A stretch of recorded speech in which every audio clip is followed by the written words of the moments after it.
Засгийн газар энэ 7 хоногт бүсийн зөвлөлийн хуралдаан.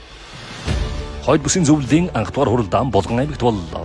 Орон нутгийн удирдлага иргэд эрдэмтэн судлаачдын сандыг сонсож засгийн газрын хуралдаанаар шийдвэр гаргахаар болов. Хойд бүсийг байгалийн аяж үйлчлэлийн төрөлсөн аж үйлдвэрийн дэд бүс болгон хөгжүүлнэ. Хойд бүсийн зөвлөгөөн дээр эгийн голын усан цахилгаан станц 1 номерын төслөөр. За хоёрдугаарт нь бол Эрдэнэт үйлдвэрийг түшгэлсэн боловсруулах үйлдвэр баригдах нь энэ бүс нутгийн хамгийн чухал зүйлээ гэж үзэж байна. За дээрэс нь мөрөнгө дөрвөсийн олон улсын онгоцны буудлыг буюу шууд Улаанбаатараар дамжихгүйгээр мөрөн очдог болох нисэх онгоцны буудлыг эрхчлийн төсвийн жилд багтааж эхлүүлэхээр шийдвэрлэлээ. За мөн манай ажилчдын компаниуд дөрвөн улирлын аялал жуулчлалыг дэмжүүл засгийн газраас хөнгөлөлттэй урт хугацаатай юм үйлдвэрийг шийдвэрлэх зүйтэй юмаа гэж өнөөдөр бас ярилцлаа. За хамгийн чухал нь бас судлаачдынхаа техник эдийн засгийн үндэслэлээр тулгуурлаж шийдвэр гаргах нь болж байна. Тэгээд эдийн засгийн хувьд төрөлжүүлээд бүсүүд ялгаатай татварын бодлого байна. За ингэвэл яг үгээр зөвхөн нийслэл Улаанбаатар төлөвлөд авах биш, амьдралын чанар бүс нутагт сайжрах. Эрдэнэт медикал эмнэлгийг бүсийн хавдрын онцлогоо эмчилгээний төв болгоно. Хойд бүсүүд 4 улирлын аялал жуулчлал хөгжүүлнэ. Зэсийн баяжмал хайлуулах боловсруулах үйлдвэр, авто замын төслүүд, мөрөн дөрвөсийн ангиллын нисэх буудал, эгийн голын усан цахилгаан станцын төслийг хэрэгжүүлнэ. Бүтээн байгуулалт. Эгийн голын усан цахилгаан станцын төслийн талбайд ажиллав. Хойд бүсийн иргэд санал нэгтэйгээр эгийн голын төслийг дэмжиж Булган аймгийн хөдөг өндөр сумын Хантай багийн иргэдтэй нүүлгэн шилжүүлэлт болон нийгмийн нөлөөлийн талаар санал солилцож нэгдсэн шийдэлд хүрэв.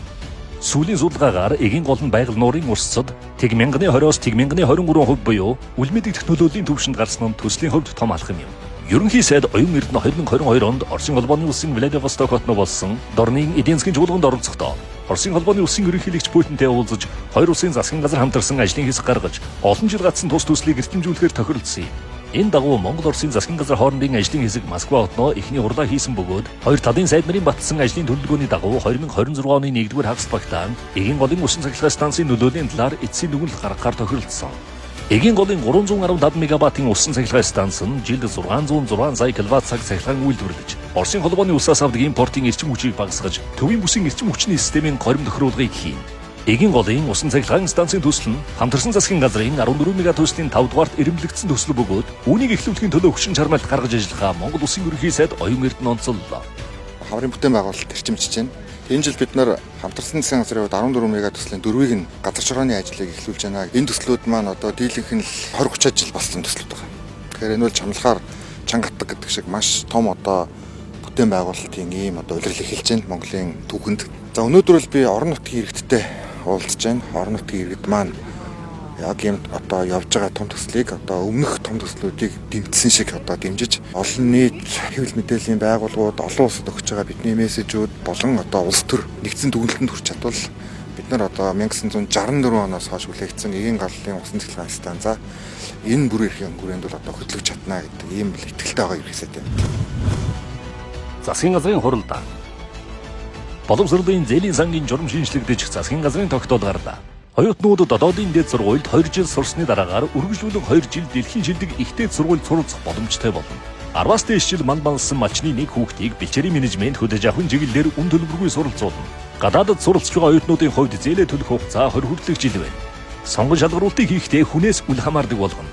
Өмнө нь нэг өрхийн 2 хүүхэд тэтгэлгээр сурна гэж хязгаарлаж байсан бол шинжлэгдсэн журмаар нэг айлаас хэдэн хүүхэд тэтгэлэг авах боломжтой болж байна. За ингэснээрээ бас энэ гадаад болон дотоодын их сургууль сургалтын байгууллагын чадварыг бид дэмжиж өндөр мэдлэг боловсролтой залуусыг гадаадд сурч ирээд эх орондоо ажиллаж амьдрах боломжийг нь илүү бий болгож байгаа гэж харж байна. Мөн хөгжлийн бэрхшээлт иргэд болон хөдөө орон нутгийн суралцагчдын дээд боловсрол эзэмших юм боломж нэмэгдэнэ. Бүр хөгжлийн бэрхшээлтэй иргэдэд зориулсан тусгай бүр бүлэг гаргаж ингэж оруулж ирсэн байгаа. За шинжлэгдсэн журам нь бол одоо өнөөгийн бидний барьж байгаа 2025 оны төсөвт бол ямар нэгэн нэмэлт санхүүгийн ачаалал үүсэхгүй бөгөөд цаашид зээлийн эргэн төлөлтийн зохицуултыг оновчтой болгосноор төсвийн зарцуулалтын үр ашиг нэмэгдэнэ гэж бид харж байна.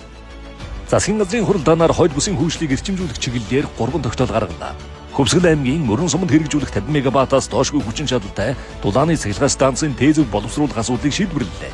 Мөн Хөвсгөл аймгийн Ханх, Хатгал, Жаргалан, Шинийдэр мөрөн чиглэлийн хатуу уучлалтай авто замын төслийг хэрэгжүүлнэ.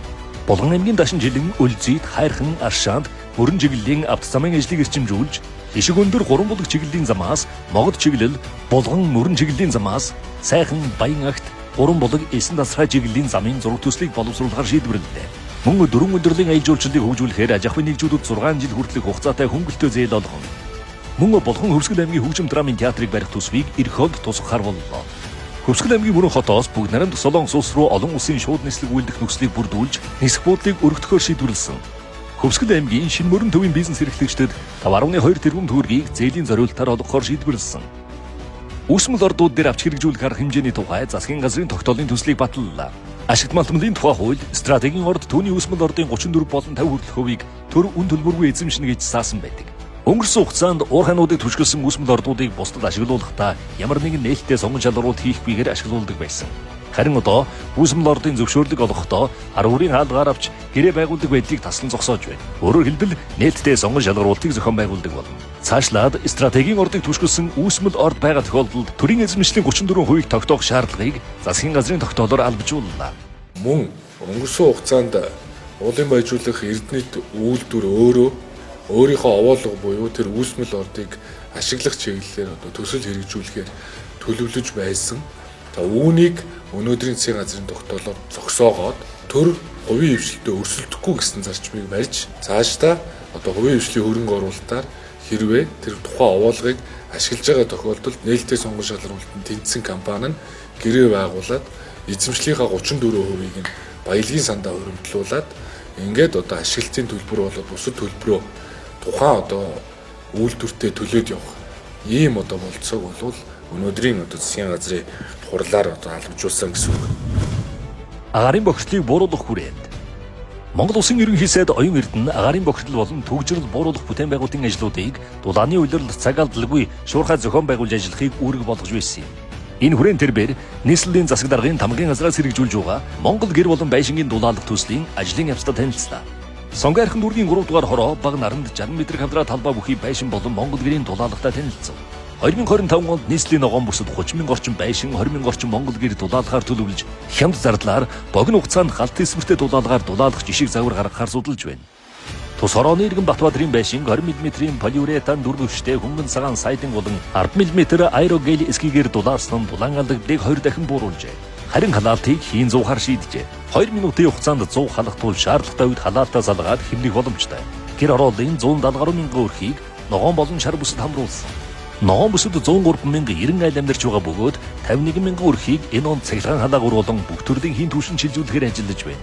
Айл өрхөд цахилгаан болон бүх төрлийн хийн түвшээр ажилладаг тоног төхөөрөмж дагалах хэрэгслийг нэг удаа үн төлбөргүй суйрлуулж халаалтын улиралд сард 100 мянган төгрөгийн татаас олгохоор шийдвэрлэсэн юм. Бид нар айлуудыг алдахгүй айлууд ингээд нүүрс түлхээ болиг. Одоо бидний энэ айлтай энэ фиш ингээд гаргаад. Одоо ингээд халчих юм чинь. Тэгээ айлын хэрэглэн дээр бид нар халаалтын өдрийг нэгдээ 940 мянга төгрөг. Айлуудтайгаа яах юм гэрээ. Айлуудтайгаа гэрээ хийчих. Тэгээ зөвшөөрсөн айлуудад бид нар тавьдаг.